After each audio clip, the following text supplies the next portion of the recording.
A chronological Bible in 365 episodes. This is episode 84, continuing with Joshua 10. Now it came to pass when Adoni-Zedek, king of Jerusalem, heard how Joshua had taken Ai and had utterly destroyed it, as he had done to Jericho and its king, so he had done to Ai and its king, and how the inhabitants of Gibeon had made peace with Israel and were among them, that they feared greatly, because Gibeon was a great city, like one of the royal cities, and because it was greater than Ai, and all its men were mighty.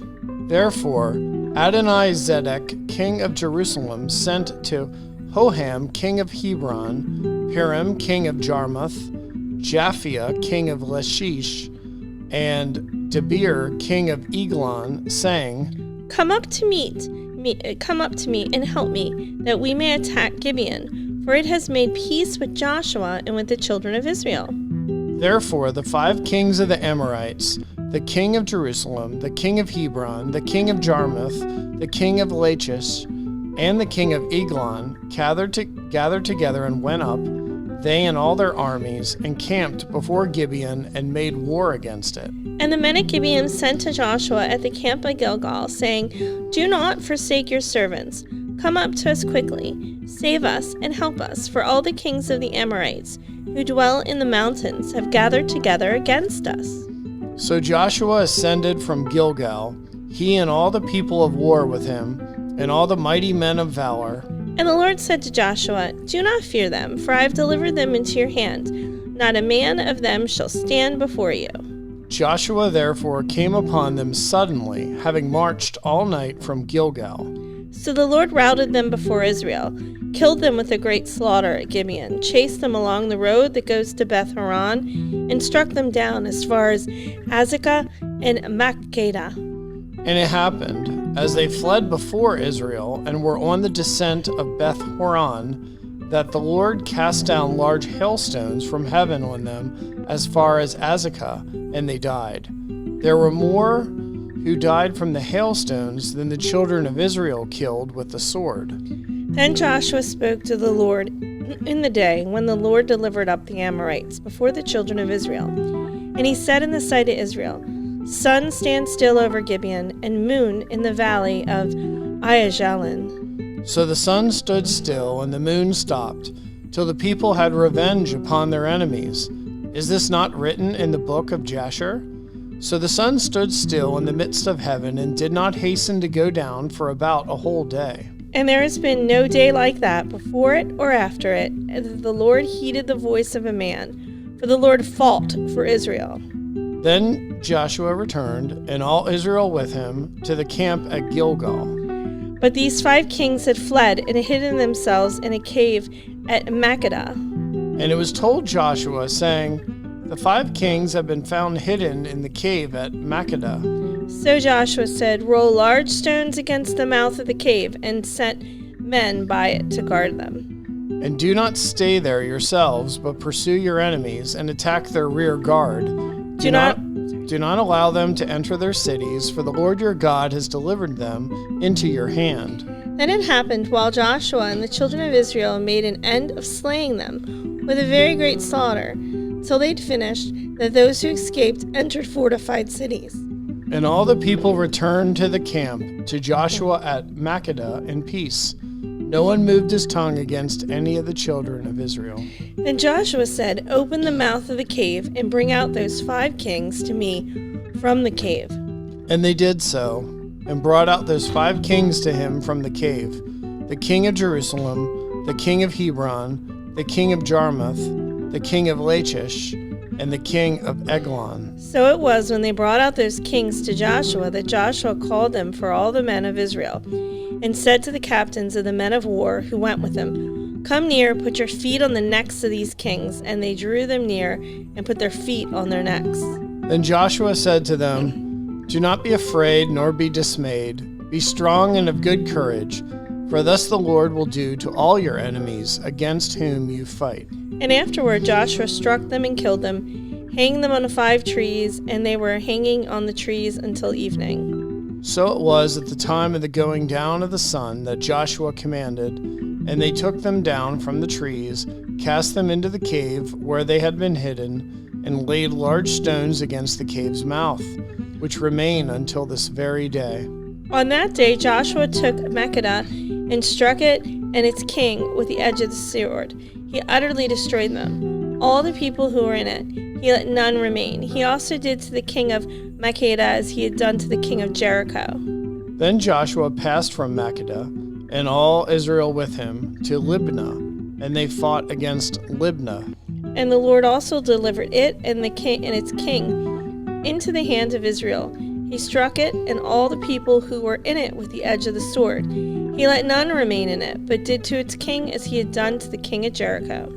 Then Joshua passed from Libnah, and all Israel with him, to Lachish, and they encamped against it and fought against it. And the Lord delivered Lachish into the hands of Israel, who took it on the second day, and struck it and all the people who were in it with the edge of the sword, according to all that he had done to Libnah. Then Horam, king of Gezer, came up to help Lachish, and Joshua struck him and his people until he left him none remaining. From Lachish Joshua passed to Eglon, and all Israel with him, and they encamped against it and fought against it.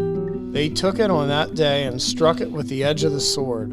All the people who were in it he utterly destroyed that day, according to all that he had done to Lachish. So Joshua went up from Eglon, and all Israel with him, to Hebron, and they fought against it. And they took it and struck it with the edge of the sword, its king, all its cities, and all the people who were in it. He left none remaining, according to all that he had done to Eglon, but utterly destroyed it and all the people who were in it. Then Joshua returned, and all Israel with him, to Debar, and they fought against it. And he took it and its king and all its cities. They struck them with the edge of the sword and utterly destroyed all the people who were in it.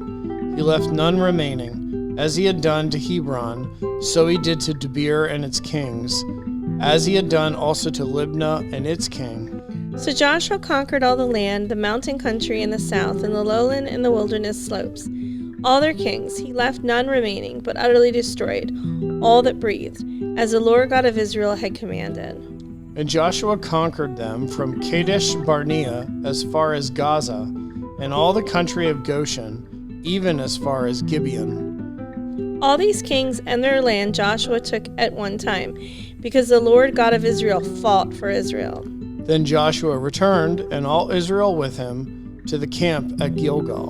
And it came to pass, when Jabin, king of Hazor, heard of these things, that he sent to Jobab, king of Madon, to the king of Shimron, to the king of Akshaph, and to the kings who were from the north, in the mountains, in the plain south of Chinnereth, in the lowland, and in the heights of Dor on the west. To the Canaanites in the east and the west, the Amorite, the Hittite, the Perizzite, the Jebusite, in the mountains, and the Hivite below Hermon, in the land of Mizpah. So they went out, they and all their armies with them, as many people as the sand that is on the seashore in multitude, with very many horses and chariots. And when all these kings had met together, they came and camped together at the waters of Merom to fight against Israel.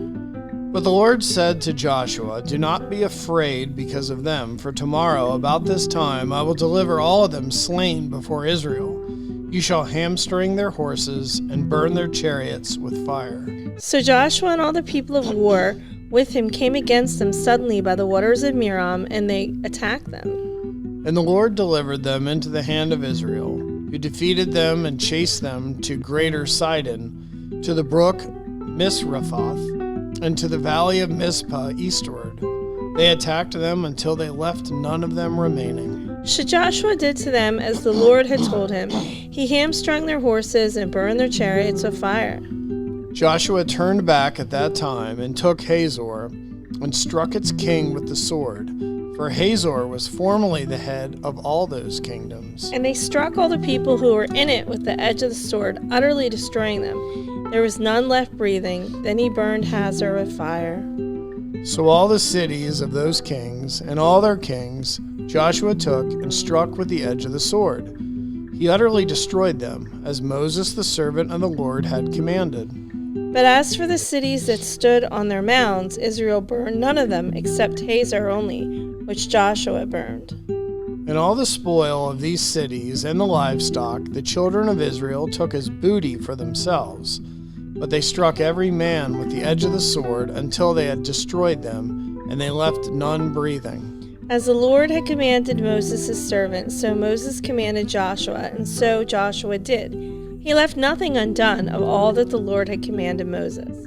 Then Joshua took all this land, the mountain country, all the south, all the land of Goshen, the lowland, and the Jordan plain, the mountains of Israel and its lowlands. From Mount Halalak and the ascent to Seir, even as far as Baal Gad in the valley of Lebanon below Mount Hermon. He captured all their kings and struck them down and killed them. Joshua made war a long time with all those kings. There was not a city that was made peace with the children of Israel, except the Hivites, the inhabitants of Gibeon. All the other they took in battle. For it was of the Lord to harden their hearts, that they should come against Israel in battle, that he might utterly destroy them, and that they might receive no mercy, but that he might destroy them as the Lord had commanded Moses. And at that time Joshua came and cut off the Anakim from the mountains, from Hebron, from Debir, from Anab, from all the mountains of Judah, and from all the mountains of Israel. Joshua utterly destroyed them with their cities. None of the Anakim were left in the land of the children of Israel. They remained only in Gaza, in Gath, and in Ashdod. So Joshua took the whole land according to all that the Lord had said to Moses. And Joshua gave it as an inheritance to Israel according to their divisions by their tribes. Then the land rested from war.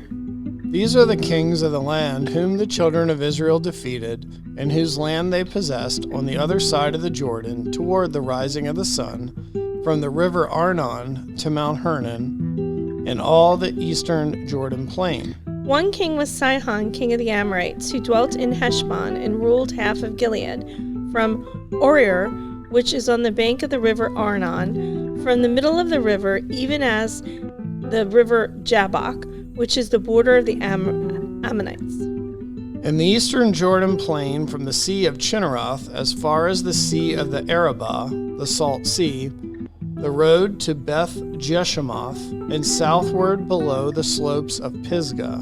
The other king was Og, king of Bashan, and his territory, who was of the remnant of the giants, who dwelt at Ashtaroth and Edrei, and reigned over Mount Hermon, over Salcah, over all Bashan, as far as the border of the Geshurites and the Maacathites, and over half of Gilead to the border of Sihon, king of Heshbon. These Moses, the servant of the Lord, and the children of Israel had conquered, and Moses, the servant of the Lord, had given as a possession to the Reubenites, the Gadites, and the tribe of Manasseh. You're listening to One Gospel with Heath and Holly. Be sure to like our videos and subscribe.